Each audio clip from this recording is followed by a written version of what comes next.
Alright, to begin this unit project, when you go to the Moodle resource page and download the resource files for the project, you'll notice that there are two animation exercise files that are associated with this project.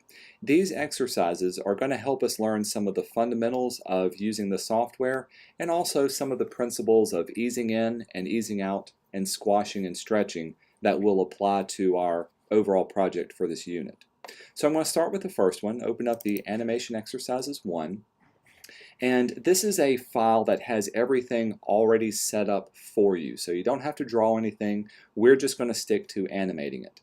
Before we begin, we will need to have our tools open, and of course our scene or our stage and our timeline, but we do need to open the scene panel or the scene palette. So I can go to Window, down to Scene, and make sure this one is open. If I zoom in, you can see there are 4 different scenes, and when I click on them, it will change up the makeup of our stage. And so each one of these will have a little mini exercise inside of it. So we'll click the first one. The first one is going to show us basic, simple, linear movement. If I wanted to move the ball from one side to the other and back, how can I do that in a frame-by-frame scenario? If we look down in our timeline, you can see the makeup of this. I've got a ground layer, which was the little fulcrum that the ball is sitting on. You got the ball on a layer by itself, and above everything I have a keyframe layer that shows us where each of the movements for the ball should be for each and every frame. We're only going to be moving the ball, so I'm going to select the ball layer, and the other two are locked down. I'm also going to zoom in so we can see what we're working with. Let's see, we'll make this at 150. There we go.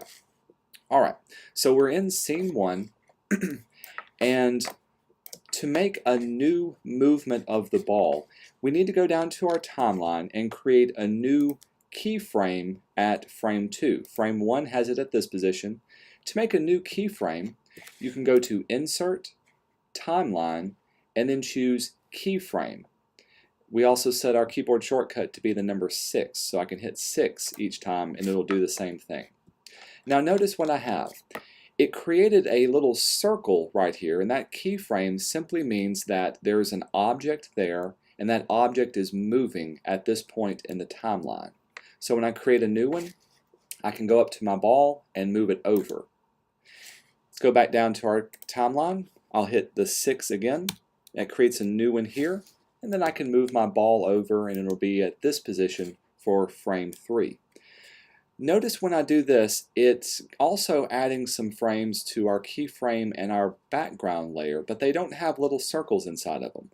That's because there's nothing new changed at this particular point. There's no key movement in that frame. As a matter of fact, if I inserted just a regular frame, and go to Insert, a regular frame in my case is number 5, this is what it would look like. So if I hit 5 several times, let's go here, there we go. You can see it adds on more frames, but that simply means that there's no change to that frame. There's no key movement. And you can also see it doesn't even add on to the other ones. So let's back it up. So this first one, I want you to simply make a new keyframe and move the ball from one edge, and then once you reach that edge, go back to the beginning here. So I'm going to kind of fast forward and go through this since it's kind of repetitive. New keyframe, move the ball over. New keyframe, move the ball over. And I'm using my keyboard shortcuts to do this.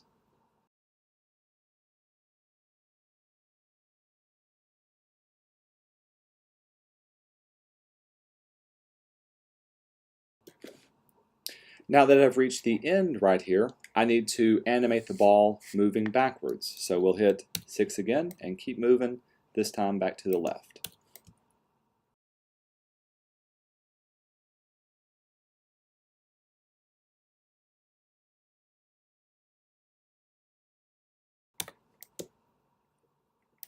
Alright, I'm going to stop it right here at keyframe 46. Notice that I didn't go all the way back to the beginning state because we started off right here. And if I loop this over and over again, I want it to start back here and then move back. Now to play this, we can hit the return key. You can see it goes back and forward, back and forward. If I wanted it to loop continuously, look at the very bottom of your timeline. Down here, there's a arrow called the loop option. And when we click on it, by the way, the keyboard shortcut is Option-Shift-L, I get a little selector area that I can click and drag. And this will be the area that I want my time frame to loop back and forth. So when I hit return, you can see once it reaches the end, it'll loop and play it again. And so now the ball goes back and forth, back and forth. You can stop it at any time, and don't forget you can use your arrow keys, the greater than and less than keys on your keyboard to move back and forth on your timeline. Okay, so this is basic, simple animation. And the downside to this is that it's a very mechanical animation. The ball doesn't look like it really has any weight or mass. Because if it did have weight, if it did have mass, it would take a little bit of time for the momentum to slowly build up, and then as it picked up speed, it would be moving faster. And then as it reached the end, in order to slow down because of all the weight and the mass, it would have to slowly slow down before eventually going back the other way. And so to give the idea or the impression of weight and mass of an object, you use what's called easing in and easing out. So let's go to our scene panel and choose ease in, ease out. Now check out our timeline that we have here.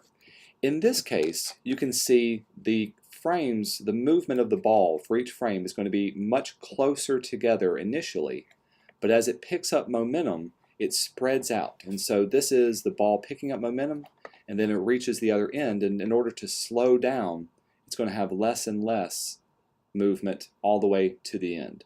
It's the same number of frames, and it'll take the same amount of time, except when it reaches the edges, it's going to slow down. So we'll do the same thing as far as the setup for this. I'll zoom in so we can see it. We're working on keyframe 1. I'm going to hit 6 to create a new keyframe on our ball layer. And then I'm going to use my arrow keys to just nudge the ball over, simply because it's moving so slightly from here. Hit 6 again, and then nudge it over to the third one. Then hit 6, and it moves a little bit farther this time. And then 6, and moves a little bit farther now.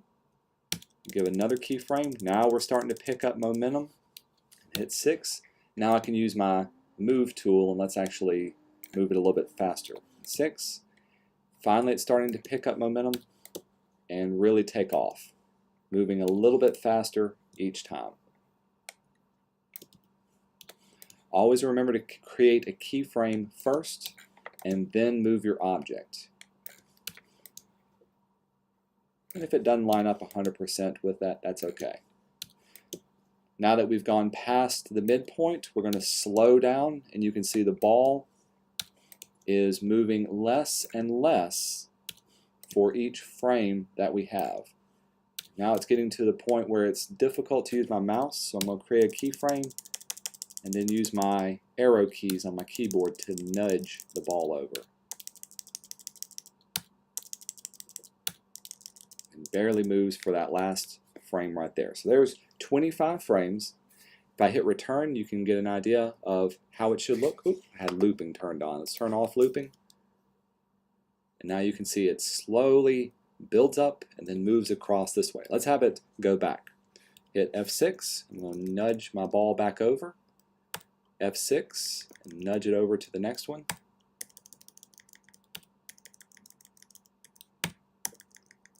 Simply creating a keyframe for every line that's here.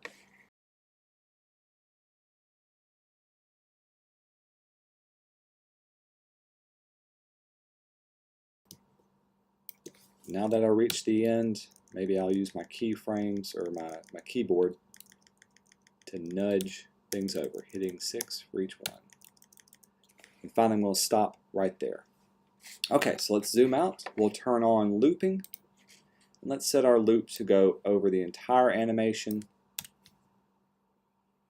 Now it looks like it is a much more natural movement. It's slowing down and speeding up simply because this ball has weight. Whereas before, it was just mechanically going back and forth, without any indication of what weight or mass it should have. This is the way any kind of object that you animate should be moving that has weight and mass. Not everything will follow this, but if you can do this, it's one principle that all animators will use. All right, for the next one, same principle applies. This time we're going to ease up and then ease out as it goes down. And this mimics going against gravity. If the ball was going up, it would be slowly reaching the apex, pulling against gravity until finally gravity takes over, and then slowly falling back down, picking up momentum as it moves down.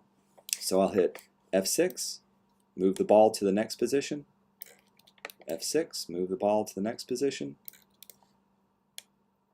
Again, create your keyframes and then move the ball. This one's a little bit more difficult simply because it's on a curve, but wherever it's tangent to, that's what I'm looking at. F6, move it, F6, move it. And finally, I'll use my little here.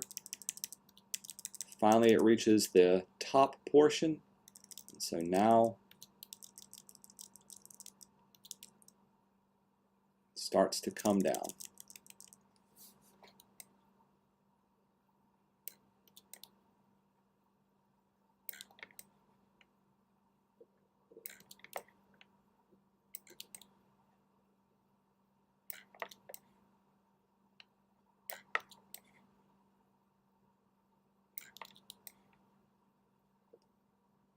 Back to this edge. So if I was to play it, oops, turn off your looping. It goes up and down, up and down. And then we need to animate it going backwards. I won't let y'all watch me do this, but you get the idea. Animate it going from to the right side back to the left side. The final one does the opposite, like it's on a half pipe. I want it to go down, and it's going to pick up momentum as it goes down, and then slow down and work against gravity as it goes up, and then back down the other way. So we'll create a new keyframe and subtly move the ball. New keyframe, move it just a little bit. So as you're animating your own objects and you're easing in and easing out, let it move just barely when it's slowing down. There should be several frames where it's almost indistinguishable. But as your object is moving faster, it's definitely covering a lot more space, and it's moving faster over the same amount of time. It's moving more distance over the same amount of time. Move up to here, up to here. Oops. F6, and then finally back up to here. Now if we play it, zoom, zoom, zoom. And that looks like a very nice, even movement for this ball. Now, of course, depending on the weight of the ball and the size of the ball, it may move slightly differently. If I've got a heavier ball, it's going to roll and it won't even go all the way to the top, and it'll roll and start losing momentum going back and forth all the way down. But for these, I just want it to go back and forth from one edge to the other, so make sure you're animating both sides of it. When you're finished with this one, you can go to File and save the flash file, and that animate file is what you'll upload to Moodle for this exercise. The next exercise, we're going to continue practicing the easing in and out, but we're going to add the element of squashing and stretching to your objects.